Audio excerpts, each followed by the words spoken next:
The wars in Ukraine and now the rising tensions in the Persian Gulf have completely changed how modern warfare looks. The old rules don't really apply anymore. Today, drones are everywhere, flying over front lines, hitting targets deep behind enemy lines, and even overwhelming entire defense systems. Every side is now racing to build drones that are cheaper, faster, and more deadly. But at the same time, another race is happening just as fast, the race to stop them. This is where counter-drone technology, or CUAS, comes in, and right now it's becoming one of the biggest industries in modern defense. Some solutions are simple, like handheld net guns. Others are incredibly expensive, like advanced missile systems that can cost millions just to take down a single drone. And that's the problem. You're spending millions to destroy something that might cost only a few $1,000s.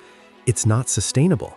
That's exactly why a Swedish defense giant, Saab, has introduced something different, something smarter.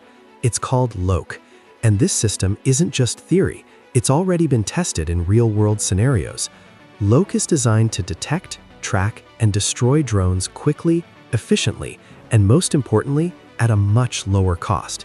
And this could completely change how NATO fights drone threats in the future.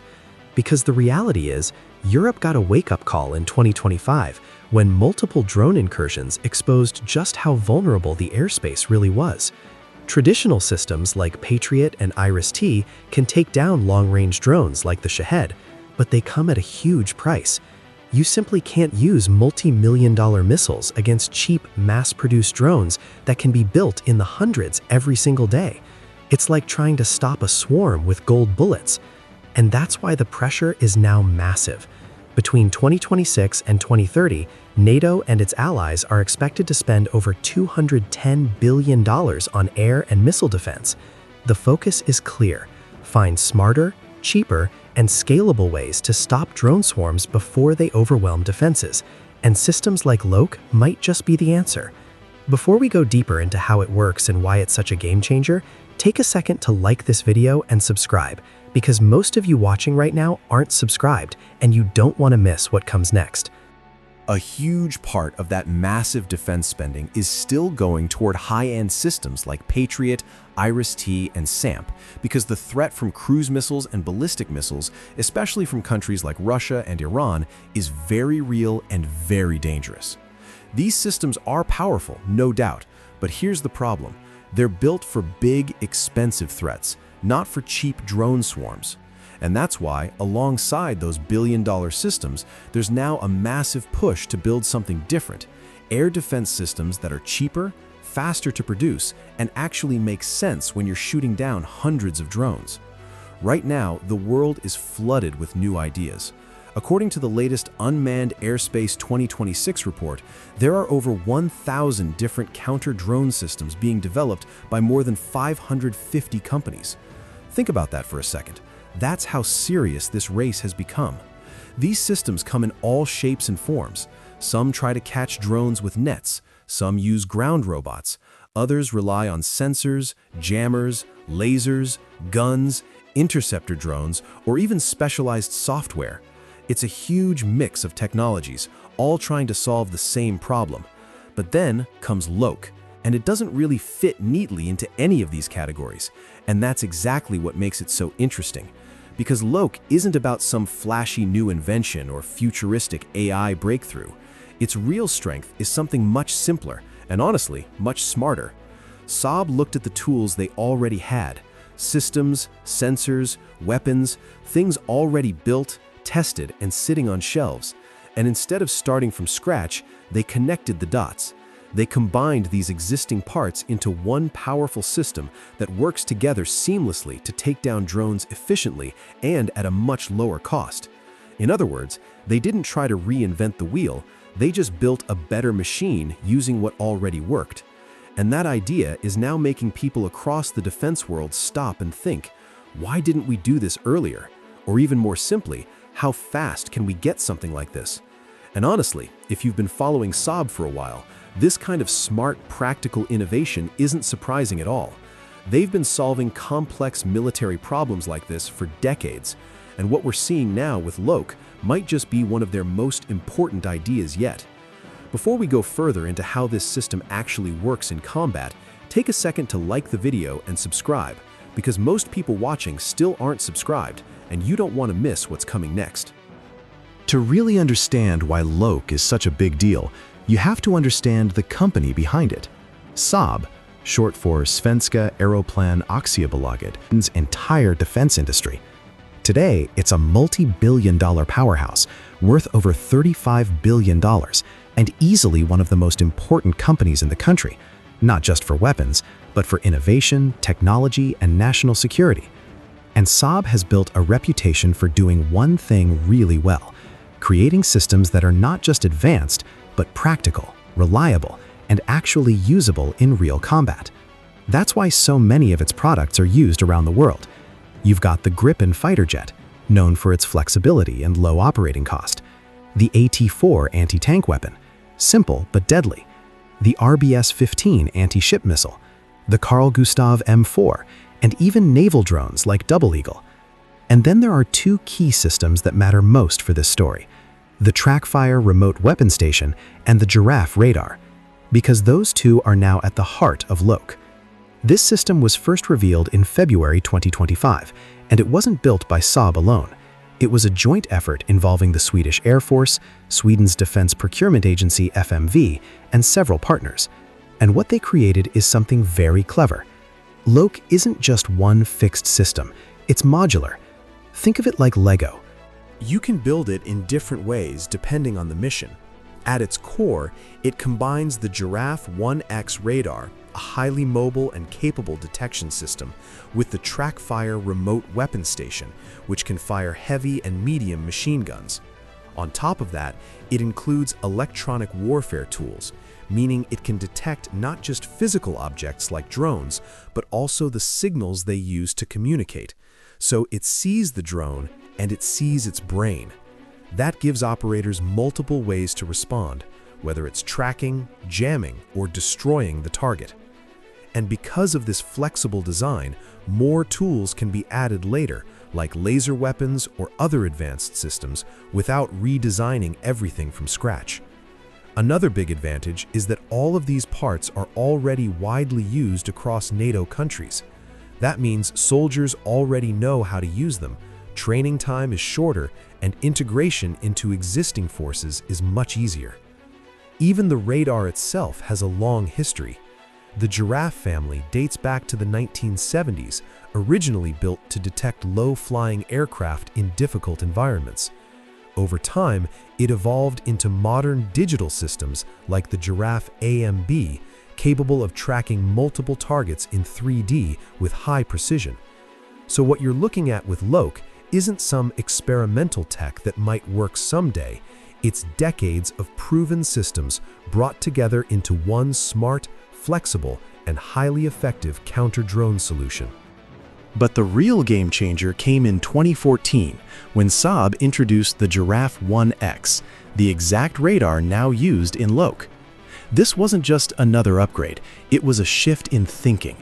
Saab clearly saw where warfare was heading, especially with drones becoming a major threat, and they built something designed for speed, flexibility, and real battlefield use. The Giraffe 1X is compact, lightweight, and built around an advanced AESA radar. Now, instead of slowly rotating like older radars, this one moves its beam electronically, instantly. That means it can scan faster, react quicker, and track multiple targets at the same time without missing a beat. And it doesn't just tell you something is there, it tells you exactly where it is in 3D, its distance, direction, and altitude. That's extremely important when you're dealing with small drones flying low, trying to hide in terrain, buildings, or even clutter like birds and weather. But here's where it gets even smarter. The system uses advanced signal processing to filter out noise, so it knows the difference between a drone and a bird, or between a real threat and background clutter. In simple terms, it doesn't get confused easily. The radar covers a full 360 degrees and scans the entire area every single second. That's incredibly fast. It can pick up what's called LSS targets, low, slow, and small objects, exactly the kind of profile drones have. And it doesn't stop there. It can also detect incoming rockets, artillery, and mortar fire, giving early warnings before impact. In terms of range, the land version can see out to around 47 miles, while the naval version goes even further, up to about 61 miles. And Saab kept improving it. In 2023, they made it easier to transport and deploy, and in 2024, they introduced a compact module where the radar can literally fold into itself with the push of a button. The whole system weighs under 330 pounds, which means you can mount it on light vehicles, rooftops, or even temporary masts. It can be controlled remotely or locally, and most importantly, it connects seamlessly with command systems, so it can share data with other sensors, weapons, and units in real time. That's what modern warfare is all about. Everything connected, everything working together. And because of all these features, demand for the Giraffe 1X has exploded.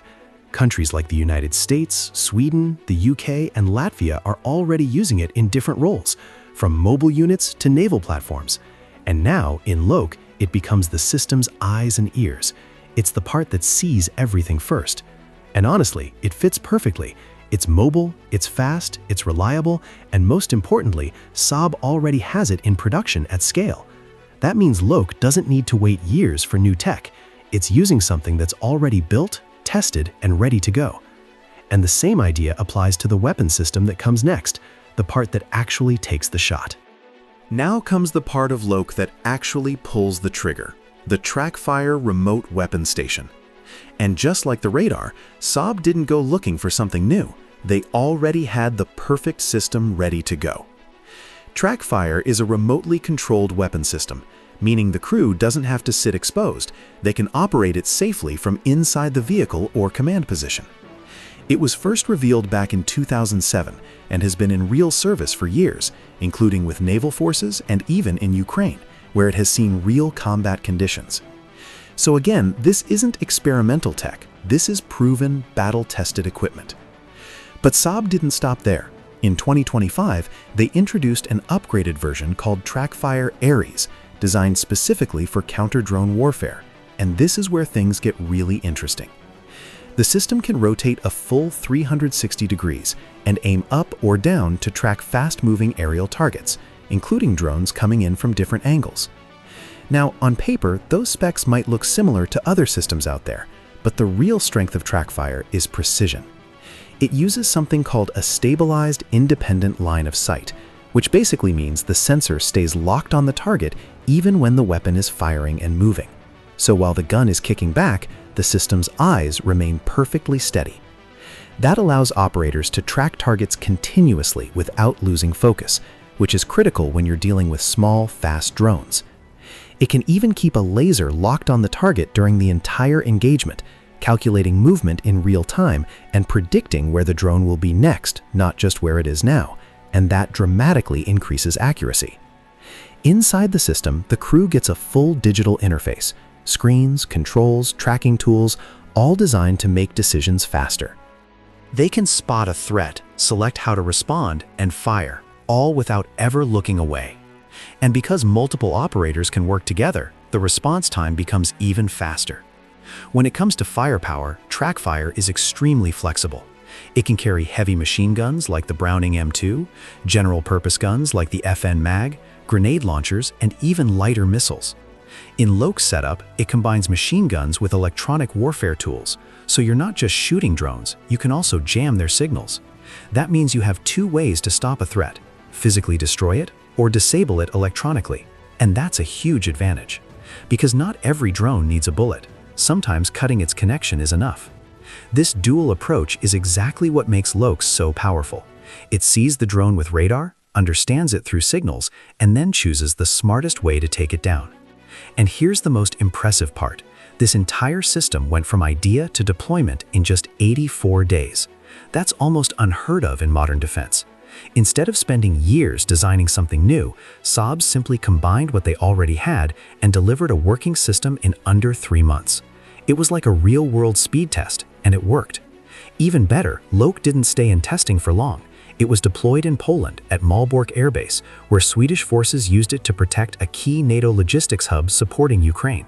So this system has already been out there, doing the job it was designed for. And now the big question is, how well did it actually perform in real conditions? And when it comes to real performance, the official response from the field is exactly what you'd expect from the Swedish military: calm, simple, and straight to the point. A Swedish commander in Poland basically said the system worked, and it made their base much safer for both their forces and their NATO allies. Nothing flashy, just results. But when you look deeper, the real story becomes much more interesting. Photos from the deployment show that LOKI successfully intercepted dozens of drones, 36 quadcopters and 17 fixed-wing UAVs during testing. That's not theory, that's real-world performance. And here's the part that really stands out. The system itself looked almost improvised. The radar was mounted on a simple pallet, tied down with straps. Power cables were running through what looked like basic extension cords, probably connected to a generator. Right next to it, there was a red box with antennas, the jamming unit, unpainted, raw, and clearly built for speed, not for looks. It almost looked like something built in a hurry, but that's exactly the point. LOKI wasn't designed to be perfect. It was designed to work, and to work fast. Now, yes, this kind of setup might raise questions when it comes to large-scale NATO deployment. There are stricter standards, better wiring requirements, more polished systems expected, and most likely, Saab will refine these details before rolling it out globally. But at the same time, what Sweden has shown here is something much bigger. They've proven that you don't always need years of development and billions of dollars to build an effective defense system. Sometimes, speed, creativity, and smart integration matter more. Even Sweden's Air Force chief made it clear they are willing to break the usual rules if it means responding faster to modern threats, and that mindset could change everything. Because LOKE isn't just a single system, it's scalable, adaptable, and constantly evolving. You can add new sensors, new weapons, upgrade it as threats change. It can even protect forces while they're moving, not just when they're stationary. And it fits smoothly into larger air defense networks, working alongside bigger systems instead of replacing them. That's exactly what modern warfare needs, a layered defense where every piece plays its role. And here's the bigger picture. Cheap drones like the Shahed have already changed the battlefield. They forced even the most advanced militaries to rethink everything. High-end systems like Patriot and THAAD are still essential, no doubt, but they're too expensive and too slow to deal with mass drone attacks on their own. In fact, just one conflict like Ukraine could burn through an entire year's missile production in months. That's not sustainable. So maybe this is the turning point. Maybe the future of warfare isn't just about the most powerful weapons, but about the smartest, fastest, and most scalable ones. And systems like LOKE might be leading that shift. If you found this deep dive useful, hit the like button and subscribe, because the world of counter-drone warfare is evolving fast, and we'll keep breaking it down for you. Thanks for watching, and I'll see you in the next one.